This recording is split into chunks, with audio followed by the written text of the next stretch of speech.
Ayan, so magandang hapon sa inyong lahat.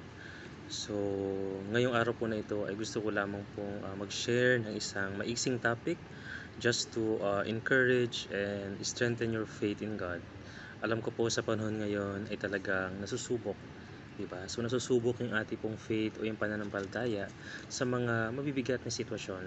Di ba? Kahit hindi ko natanungin, alam ko ang bawat isa sa inyo ay talagang sinusubok, di ba, these days. Diba, ng iba't ibang mga problema, diba, it's either mabigat or talagang matindi yung ating pong mga nararanasan, diba? So at ang iba dito ay marahil ay first time or bago nyo lang na-encounter, diba? Pero sa pamamagitan po ng lahat ng ito, nakikita or ma-exercise yung ating pong pananampalataya at lalo kung inaaral po natin ang kanya pong salita. So marami po tayong mababasang mga stories in the Bible, mga kwento mula Old Testament and New Testament. Diba, na talagang sinubok din ng marami pong mga pagsubok o mga matitinding sitwasyon. Diba? Pero hindi po sila binigo po ng Diyos. Diba? Dahil pinakita po nila yung kanila pong matibay na pananampalataya sa Diyos sa kabila po ng lahat ng ito. So hindi po nababago ang salita po ng Diyos at syempre hanggang ngayon ay totoo pa rin po ang kanya pong mga salita and tayo pong mga tao sa panahon ngayon, diba, we can still experience or talagang nararanasan pa rin po natin yung mga ilang miracles and breakthroughs, diba, na sinasabi ng kanya pong salita at yung kanya pong mga promises o yung pangako niya sa atin na talagang dapat po natin na ipakita. We will show our faith in God. Gusto ko lamang po mo-share ng mga ilang verses at habang po tayo ay nakikinig, I pray na talagang makatangkap po kayo ng personal revelation na talagang magpapatibay ng ating pong faith sa ating pong Diyos. Sabi nga po sa kanyang salita, sa aklat ng Mateo, Kabanata 17, talata 20. So kung kayo po ay may mga Biblia dyan na hawak ninyo, pwede nyo pong buksan sa Mateo chapter 17, verse 20. Sabi po rito, sumagot siya dahil sa maliit ang inyong pananampalataya. Tandaan ninyo, kung kayo'y may pananampalataya sa Diyos na sinlaki ng buto ng mustasa, maaari ninyong sabihin sa bundok na ito, lumipat ka roon at ito ililipat nga. Tunay na walang bagay na hindi nyo magagawa.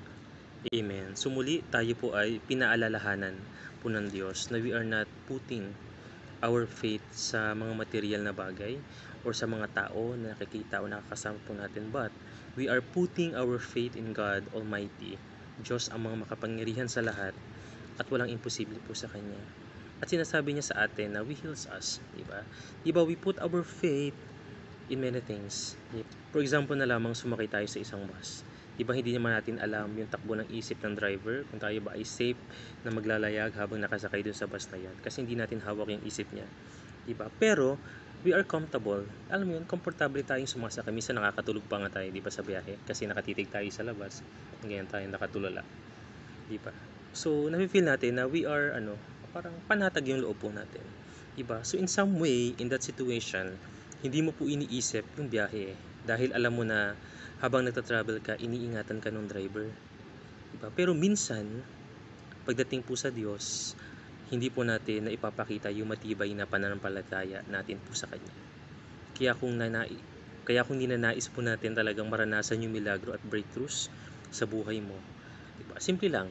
Anong sagot dito sa tingin ninyo? Show your faith in God. Amen? Show your faith in God.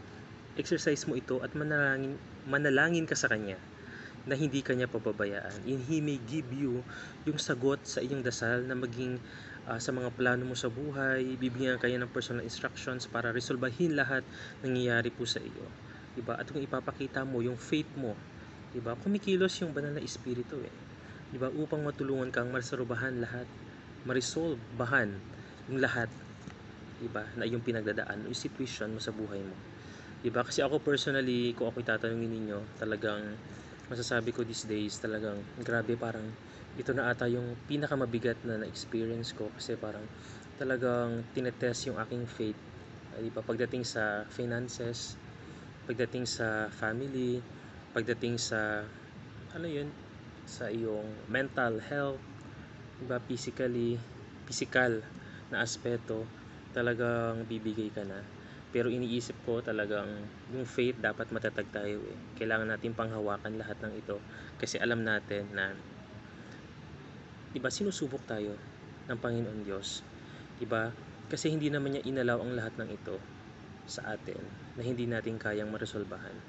'Di ba? Lahat ng ito ay magagawa natin kung maipapakita po natin yung tunay na pagtitiwala, yung faith, yung matatag na faith natin sa Panginoon at ang lahat po ng ito ay mariresolbahan po natin. 'Di ba? Kasi hindi ako binigyan ng Diyos eh. Hindi ako iniwan, hindi ako binigo ng Diyos. At alam ko ang lahat ng ito ay talagang um, may reasons. 'Di ba? Talagang inalaw niya ito na maging strong ako, maging courageous ako sa lahat ng bagay. Amen po ba? So kung ano man yung mabigat na challenges na kinakaharap mo ngayon, 'di ba ikaw na nakikinig ngayon, alam ko marami kang pinagdadaanan, financial, sa family mo, alam ko marami kang iniisip, 'di ba? Sa mga gagastusin mo sa bahay, sa mga magulang mo na nagpapakahirap or nai-stress, 'di ba? Sa school, lalo na ngayon nag-start na ang klase, 'di ba? Araw-araw kang mamamasahe, araw-araw ka dapat may baon, 'di ba? Hindi naman palagi meron tayo, 'di ba? So yan yung isa sa mga bagay na iniisip natin or talagang nasusubok tayo, 'di ba? Pero yun nga, we should uh, pakita natin yung faith, 'di ba? Show your faith to God, 'di ba? At sabihin mo sa kanya na, Lord, pinagkakatiwalaan kita. I trust you with all my heart, 'di ba? And I believe, naniniwala po ako sa inyo na yung power mo ay talagang tunay at nothing is impossible sa inyo. Wala kang katulad, walang imposible sa inyo. Lahat ng ito ay mariresolbahan ko sa pamagitan niyo. Amen. Yan. So before we end this, so bibigyan ko kayo ng short or maiksing pagkakataon just to share yung inyong thoughts regarding sa aking shinare ngayong hapon na ito. So ang tanong ko dito is, ano ba yung mga hakbangin na iyong gagawin para mapanatili or mapatibay yung faith sa Panginoon? Diba? Alam ko talaga ang bawat isa sa inyo ay talaga nakakaranas ng matitinding challenges in life. Diba? So ano ba yung mga hakbangin ninyo? Diba? Para manatili na mapatibay yung inyong faith sa Panginoon. Okay? Then after this, tayo ay dumako na sa prayer, and I ask Kuya Jonel na mag-close us in prayer. Isama na rin natin yun sa ating practice. Thank you so much and have a good day.